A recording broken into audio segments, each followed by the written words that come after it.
Welcome ito na.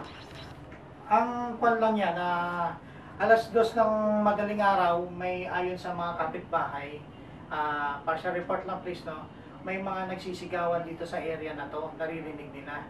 Kaya alas 2 huminto ang commotion, ang sigawan, alas 3 na. Bago ang may tumakbo isang boy nila dito nakatira sa kabilang pintuan, tumakbo doon sa barangay Isbakbak sa outpost. 4:30 may nag-report na meron daw pinapatay yung amo nila. Nung nag-responde ang mga barangay, tumawag rin ng polis, mga polis na pumasok dito sa area na to.